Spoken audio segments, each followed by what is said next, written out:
오늘 우리에게 주시는 하나님의 말씀을 보도록 하겠습니다. 주시는 말씀 요한계시록에서 보도록 하겠습니다. 요한계시록 2장 12절에서 17절까지의 말씀입니다.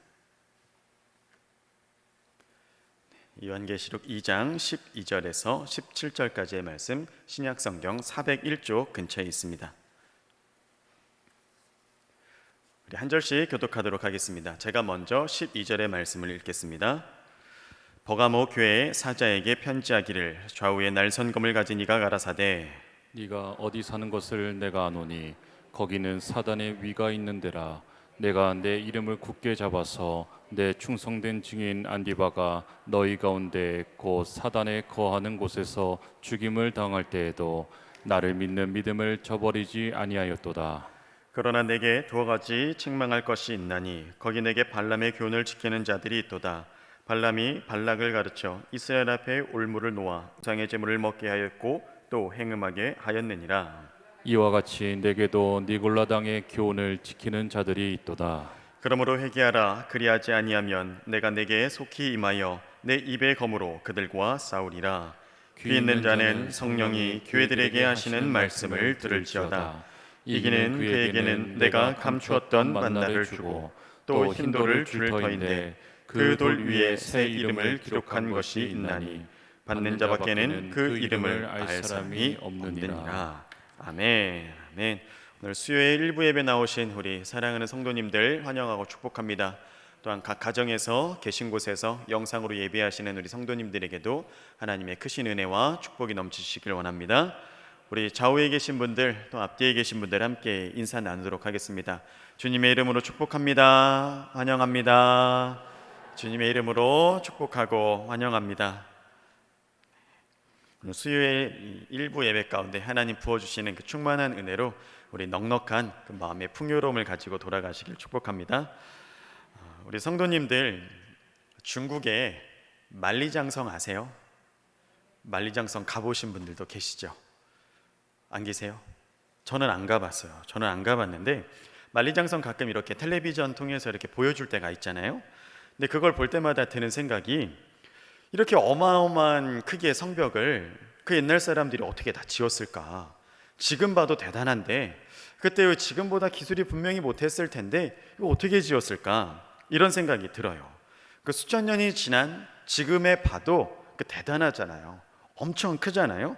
그래서 만리장성을 인류 최대의 토목공사라고도 이야기하죠. 근데 실제로 만리보다 훨씬 길죠. 우리식으로 표현하면 6,300km 이 정도 된다고 합니다. 그럼 감이 안 잡히죠. 서울에서 부산을 몇 번 가고도 남는 그런 길이가 되지 않습니까? 근데 만리장성을 왜 쌓았냐면 중국의 이제 진시 황제가 북방의 흉노족들이 쳐들어오는 것을 방비하려고, 이걸 막으려고 쌓기 시작한 거예요. 근데 그것이 이제 명나라 때까지 확장되고 또 이어지다가 보니 지금 우리가 보는 이런 모습과 구조물이 이렇게 된 것이죠. 여러분, 재밌는 것은 이민족들의 침입을 받지 않기 위해 이걸 쌓았어요. 방어하려고 쌓았어요. 그런데 만리장성을 세운 이후에 오히려 중국이 더 많은 침입을 받았습니다. 만리장성 세워진 이후 세 번의 큰 전쟁이 있어서 함락되기도 하고 수도를 빼앗기는 일도 세 차례나 있었다라고 이야기를 합니다. 여러분, 왜 그랬을까요? 대단한 성벽이잖아요. 끝이 안 보이는 높은 성벽을 그렇게 쌓아놨음에도 불구하고 어떻게 이들이 나라를 잃게 되었을까요? 적이 너무 강해서? 아니면 부실공사를 해서 이렇게 좀 틈을 타고 이렇게 들어가서 그것을 무너뜨릴 수 있었을까요? 그런 것은 전혀 아니었습니다. 내부에서 문을 열어주는 사람들이 있었기 때문에 이것이 열려서 그 틈을 타고 들어가서 이것을 무너뜨릴 수 있었어요. 여러분, 얼마나 허망한 일이에요. 대단한 명분을 가지고 이 성곽을 짓지 않았습니까? 외적으로 침입해 들어오는 모든 것들은 다 막아낼 수 있었어요. 대단하니까요. 그런데 어떤 것을 막지 못했습니까? 내부의 적들을 막지 못했어요. 내부에서 문 열어주는 것을 막지 못해서 그것을 그렇게 지어놨음에도 불구하고 무너지는 허망한 결과를 맞이할 수밖에 없었다는 겁니다. 이 이야기를 통해서 우리의 신앙생활을 한번 돌아봤으면 좋겠습니다. 우리 또한 우리 신앙생활에 아주 대의적인 성곽들은 잘 쌓아놓는 것 같습니다. 주일 성수 빠지지 않죠. 새벽 예배도 열심히 쌓고 철야 예배며 헌금이며 봉사며 섬김이며 이런 대의적인 신앙의 명분들은 잘 이렇게 가지고 가는 것 같습니다. 밖에서 볼 때 굉장한 믿음과 신앙을 자랑하는 것만 같아요. 조금이라도 우리의 신앙을 위협하는 요소들이 있다면 철저하게 방어하죠. 그 한치의 타협의 여지도 주지 않아요. 그렇게 대의적인 영역은 튼튼하게 세워놓습니다. 또 단순히 우리 개인의 신앙을 넘어서서 반기독교적인 법안이나 문화에 대해서도 분명하게 우리의 의사를 표현할 줄 알아요. 노골적으로 기독교 신앙을 분쇄하려는 그런 의도들 앞에 아니오라고 말할 수 있는 그런 신앙까지 우리들 다 갖추지 않았습니까? 그러나 말씀드렸듯이 우리를 무너뜨리는 것은 어디에 있어요? 적은 밖이 아니라 항상 우리 내면에, 우리 안에 있을 때가 너무나 많습니다. 그렇게 강력하고 기세가 좋은 성벽들은 줄줄이 세워놨지만 우리의 생활 속에서 또는 아무것도 아닌 작은 문제 앞에서 우리의 영혼의 성문을 열어줄 때가 너무나 많다라는 것이죠. 이런 교회에서 봤을 때 우리 옆에 분들 보시면 어떠세요? 경건해 보이세요? 믿음 좋아 보이세요? 앞에 서 있는 저는 어때 보여요? 뭔가 설교하니까 믿음 더 대단해 보이고 그런 거 같으세요? 다 비슷비슷하죠, 여러분. 근데 누구나 교회 안에서는 경건해요. 익혀왔던 기독교 문화가 있기 때문에 교회에서 어떤 언어를 써야 되는지도 잘 알아요. 어떤 행동을 해야 되는지도 다 잘 알아요. 그러나 세상에 나가서는 또 너무나 쉽게 세상과 버타는 모습을 볼 수 있어요. 세상의 언어, 세상의 방법, 세상의 가치로 살아갈 때가 많이 있다는 거죠. 난공불락 같은 그 성벽 너머에 문을 열어주는 첩자가 있었듯이 우리도 겉으로 볼 때는 교회에서는 너무나 성실하고 굉장한 신앙을 가진 것 같지만 우리 삶 깊숙한 곳에 너무도 허망하게 넘어지는 삶의 자리가 있을 수 있다는 겁니다. 여러분, 참 안타까운 일이죠. 신앙의 노선도 분명해요. 옳고 그름도 잘 알아요. 그런데 그것이 삶을 움직이지 못하고 있다는 거예요. 이것이 얼마나 안타까운 일입니까? 오늘 우리가 함께 살펴본 말씀 가운데 대의적인 신앙은 잘 지켜냈지만 신앙의 영역, 삶의 영역에서는 부끄럽게 넘어지고만 교회의 모습을 볼 수 있습니다. 바로 어떤 교회입니까? 버가모 교회. 오늘 말씀에서 나오죠. 버가모 교회가 이런 영역에서 무너지고 말았어요. 버가모가 어떤 곳이었냐면 로마의 식민지였던 지금의 튀르키예, 터키예요. 터키가 이름이 바뀌었더라고요. 튀르키예, 터키 당시에 아시아주의 아주 유력한 도시였어요.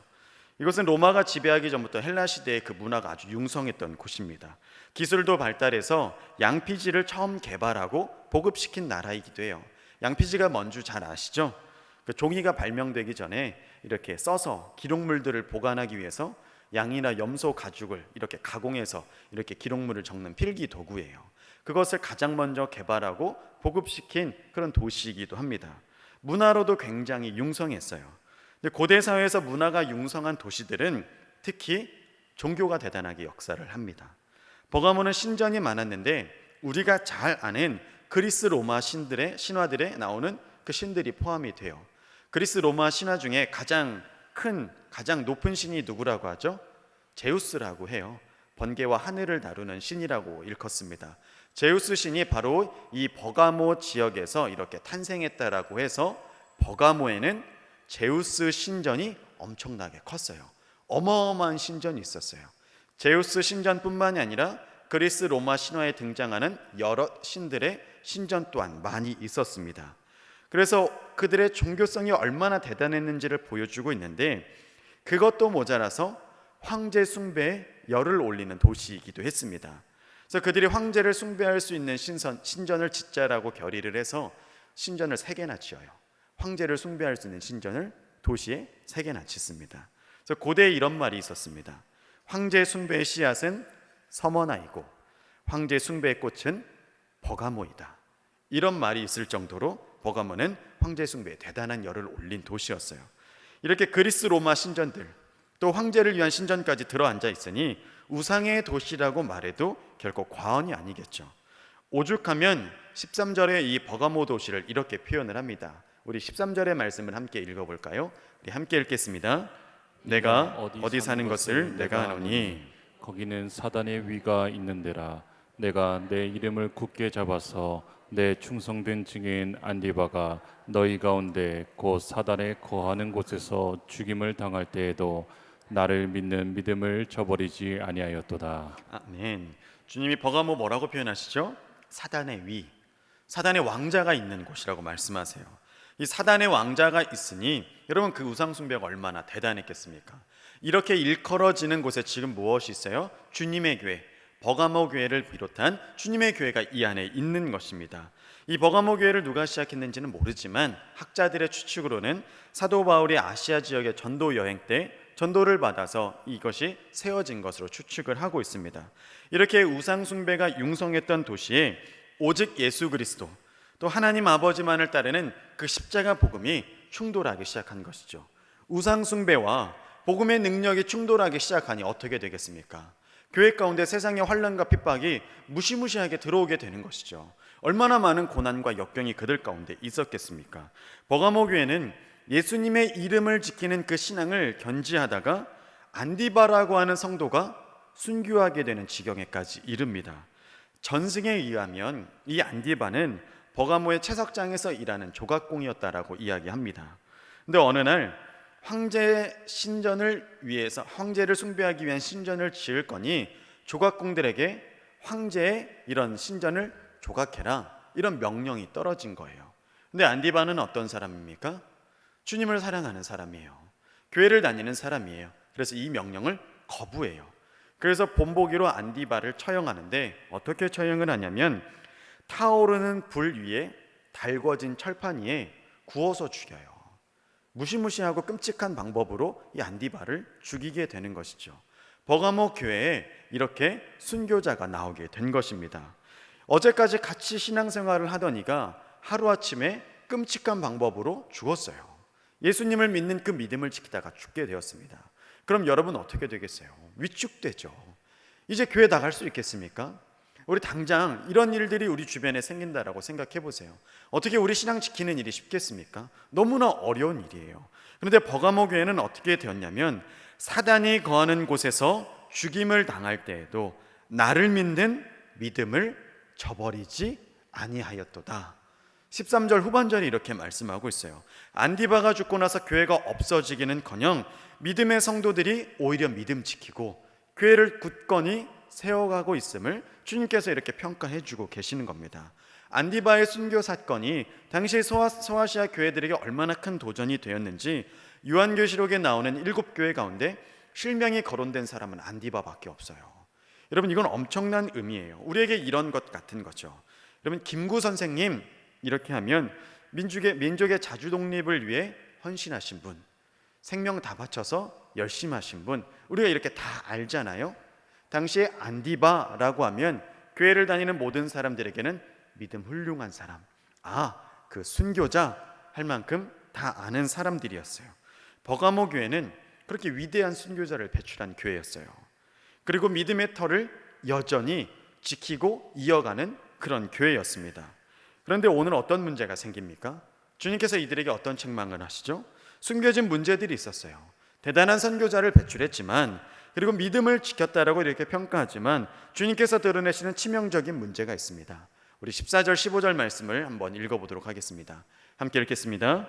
그러나 내게 두어 가지 책망할 것이 있나니 거기 내게 발람의 교훈을 지키는 자들이 있도다.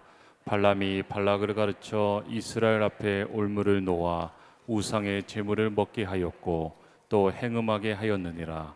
이와 같이 내게도 니골라당의 교훈을 지키는 자들이 있도다. 아멘. 훌륭한 믿음의 길을 잘 지켜냈지만 두어 가지 책망할 것이 있다고 말씀하시죠. 발람의 교훈, 니골라당의 교훈을 따르는 자들이 교회 안에 있었다라는 겁니다. 여러분 발람의 교훈이 뭘까요? 우리 구약 때 이스라엘 백성들이 출애굽하여서 이제 광야를 떠돌다가 모압 평지에 이렇게 진을 치고 머물 때가 있었습니다. 그때 모압의 왕이었던 사람이 누구냐면 이름이 발락이에요. 발락이라고 하는 사람이 왕이에요. 근데 이스라엘 백성들 수만 명이 자기 땅 앞에서 이렇게 진을 치고 있으니 그것을 보고 두려워했어요. 그래서 당시 용하다고 하는 선지자가 있었는데 그 사람 이름이 바로 발람이에요. 이름이 조금 헷갈리죠? 왕은 발락, 선지자는 발람, 이렇게 구분이 됩니다. 그래서 발람이라고 하는 선지자한테 가서 발락 왕이 무엇을 의탁하냐면 저들을 저주해 주세요. 당신 용한 선지자 아닙니까? 저 히브리인들 저주해 주세요. 이렇게 의탁을 해요. 그때 발람이 뭐라고 하냐면 하나님께서 축복하시는 백성들을 나는 저주할 수 없다. 그러니까 발락 왕이 이거 말로 해서는 안 되겠구나. 어마어마한 보물을 싸들고 가서 다시 한번 부탁을 해요. 그러더니 이 발람이 금은보화에 눈이 어두워져서 못 이기는 척하면서 나귀 타고 저주하러 길을 떠나요. 근데 나귀 타고 이렇게 길을 떠나다가 어떻게 됩니까? 천사를 만나요. 천사를 만나는데 발람은 천사를 못 봐요. 근데 누가 천사를 봐요? 나귀가 봐요. 나귀가 천사를 보고 두려워서 앞으로 안 가요. 그랬더니 발람이 계속 나귀를 매질하는 거예요. 앞으로 가라고. 근데 나중에 나귀가 어떡합니까? 입을 열어서 오히려 발람을 책망을 해요. 이런 기적 같은 일이 일어납니다. 그래서 발람이 높은 곳에 올라가서 이스라엘을 저주해야 되는데 오히려 축복을 해요. 이렇게 끝나서 해피엔딩으로 대역전극으로 마무리되면 좋았겠지만 몇 군데 발람에 대한 이야기 성경에 나오는 것을 보면 이렇게 기록이 됩니다. 아무리 외부에서 저주를 하려고 해도 안 되니까 이제는 어떤 방법을 쓰냐면 스스로 저주를 받게 하는 방법을 발람이 쓰는 거예요. 그래서 발람이 발락 왕을 꾀어서 이렇게 이야기해요. 밖에서 저주해서는 안 됩니다. 저들이 하나님께 스스로 저주를 받도록 만들어야 됩니다. 음행하게 하세요. 우상 숭배하게 하세요. 이렇게 꾀를 내어서 알려줘요. 그래서 발락 왕이 어떻게 합니까? 이스라엘 진 가운데 여자들 음행할 수 있도록 꾀를 내어서 이렇게 넣습니다. 그리고 또 우상 숭배를 할 수 있게 해요. 그래서 이스라엘이 이것에 걸려 올무에 걸려 넘어져서 유혹당하고 우상 숭배를 해서 하나님의 큰 징계를 사게 됩니다. 이 발람의 꾀가 버가모 교회 안에 역사하고 있었다는 것이고 또 니골라당의 행위를 동일선상에 두면서 주님께서 말씀하고 계시는 거예요. 니골라당의 교훈을 지킨다는 것은 당시의 초대교회 가운데 가장 유력한 이단이 바로 니골라당이에요. 우리식으로 따지면 신천지 같은 거예요. 니골라당이 어마어마하게 역사하고 있었어요. 이들은 헬라 철학의 영향을 받아서 영과 육을 철저하게 분리하는 거예요. 그래서 구원은 뭐만 받냐면 영만 받는 거예요. 구원은 영만 받는 거고 육은 악한 거예요. 철저히 나눠요. 영은 선하다, 육은 악하다. 이렇게 돼서 영은 구원을 받을 수 있는데 육은 구원을 받을 수 없다. 이렇게 가르쳤어요. 그래서 너희들은 이미 영적으로 구원을 받았다. 그러니 육으로는 무슨 짓을 해도 상관이 없다. 왜냐하면 육은 구원을 받지 못하기 때문이다. 이렇게 가르쳤어요. 그러니 어떻게 되겠습니까? 마음대로 사는 거예요. 여러분, 우리가 어떻게 살든 어떤 삶을 살아가든 구원을 마음대로 받는 거라면 여러분 이보다 좋은 게 어디 있겠습니까? 받아놓은 구원 의심할 것 하나도 없다면 내 뜻대로 그렇게 살 수 있다면 그런 거 저도 받았으면 좋겠어요. 무슨 뜻이냐면 제가 여러분들에게 사기쳐도 아무런 구원에 영향이 없어요. 더 큰 강도짓을 해도 괜찮다라는 거예요. 여러분 정말 그렇습니까? 이게 정말 맞는 거예요? 사기치고 사람들 상처 주고 세상에서 손가락질 받고 살인하고 그런 죄를 지어도 우리가 구원받은 백성으로 당당하게 떳떳하게 살아갈 수 있겠습니까? 여러분 구원받은 백성은 구원받은 백성의 모습으로 살아갈 수밖에 없는 것입니다. 우리 안에 예수님 생명이 있으면 부끄럽고 넘어지고 주님 앞에 죄송한 일 많을지라도 회개하면서 주님 따라가는 거예요. 현대판 니골라당의 교훈에 속지 않으시길 축복합니다. 얼마나 교회 안에 니골랑들의 교리들이 활개치고 있는지 몰라요. 구원에 대해서 마구 선언해요.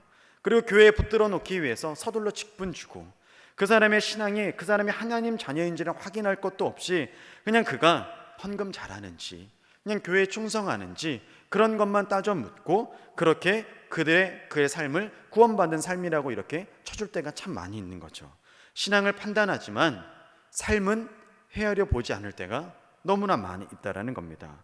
사랑하는 여러분, 우리 한국교회가 얼마나 대단합니까? 일제강점기도 다 이겨냈어요. 신사참배도 이겨냈죠. 공산주의 한국전쟁도 다 이겨냈어요. 말 못하는 가난과 현대사의 질고를 다 통과해냈어요. 그래서 세계에서 가장 큰 교단의 교회들은 다 어디에 있어요? 한국에 있어요. 기도의 나라라고 칭송받아요. 세계에서 선교사를 두 번째로 많이 보낸 명실공히 선교 대국이라고 일컬어지는 곳이 바로 우리 한국이지 않습니까? 이런 대의적인 어마어마한 성곽들은 잘 세워놨어요. 그런데 여러분, 그 뒤편 교회 안 우리의 생활의 실상에 니골라당의 영이 역사하고 있지 않은지 우리를 돌아봐야 되겠습니다. 초대교회에도 이런 이단의 사상들이 급속도로 퍼지면서 교회를 어지럽히고 많은 성도들을 멸망으로 몰아가고 있었습니다. 황제 숭배는 필사적으로 거부하고 순교자까지 배출하는 대의적인 명분은 가지고 있었지만 그 뒤편에는 너무나 허망한 일들이 일어나고 있었다는 거죠.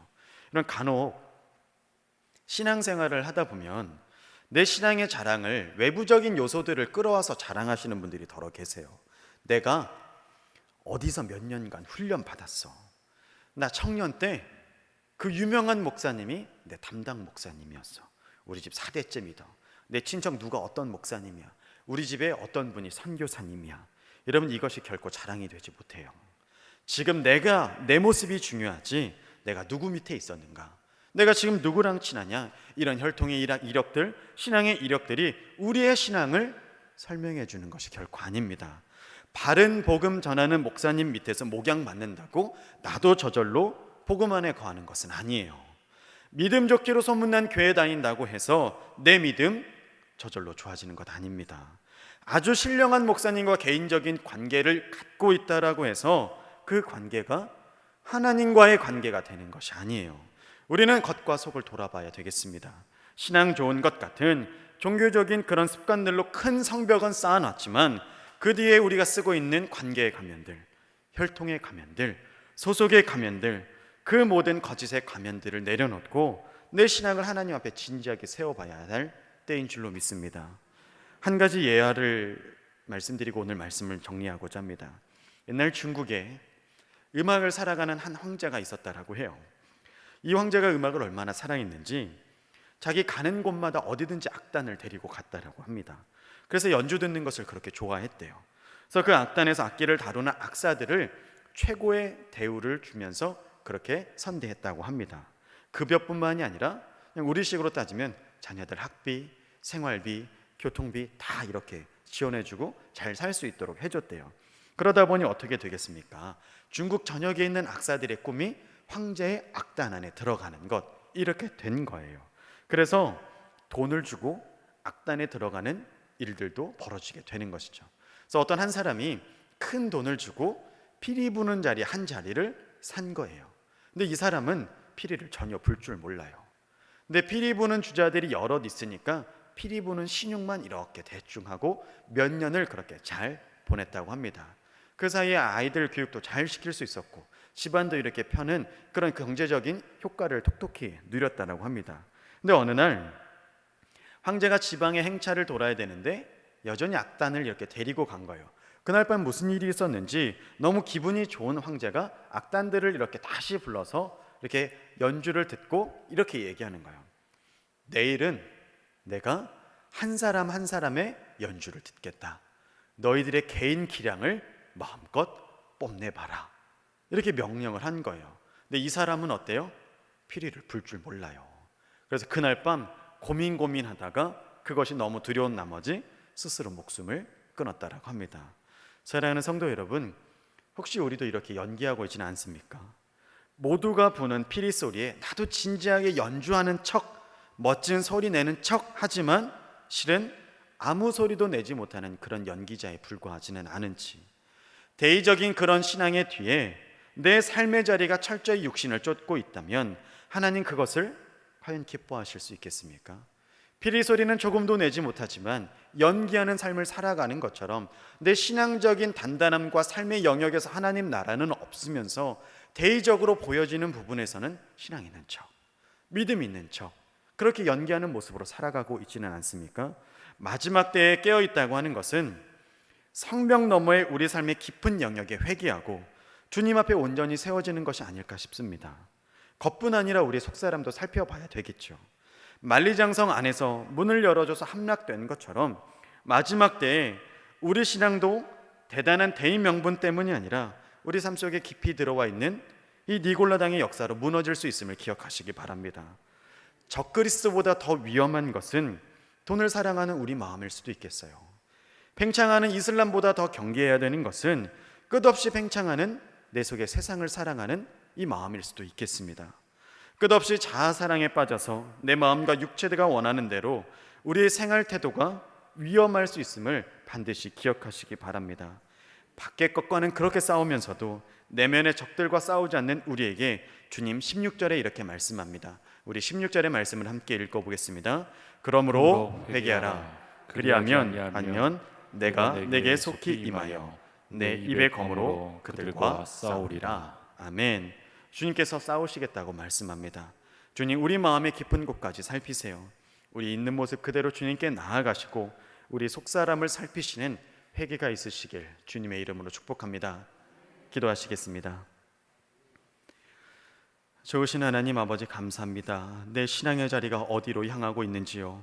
아버지, 겉으로 보이는 대의명분은 잘 세워놓고 내 신앙의 성벽은 잘 둘러놓았지만 내 안에 있는 속사람은 주님을 따르지 않고 세상을 따르는 모습으로 살아가고 있지는 않은지요. 세상과 버타며 세상을 탐하며 니골라당의 교훈이 내 속에 역사하도록 그저 그대로 내버려 두지는 않는지요. 하나님께서 구원하시겠지, 하나님께서 알아서 하시겠지 하는 그런 아버지 마음으로 살아가고 있진 않은지 돌아보게 하여 주시옵소서. 더욱더 내 구원을 확신하게 하여 주옵시고 내 구원을 돌아보게 하여 주옵시고 내 믿음의 자리를 점검하게 하여 주셔서 하나님 신앙, 하나님 복음, 예수 그리스도의 생명이 내 안에 살아 움직여 역사함으로 회개의 영이 내 안에 임하기를 간절히 원합니다. 내 속에 그리스도가 싸우기를 간절히 원합니다. 그리스도가 내 안에 역사하기를 간절히 원하오니 주님, 우리 심령 가운데 역사하여 주옵시고 우리 마음 가운데 내주하여 하나님 이 악한 영의 세력들 다 몰아낼 수 있는 힘과 능력 더하여 주시옵소서. 오늘도 말씀의 깨달음을 주시니 감사드립니다.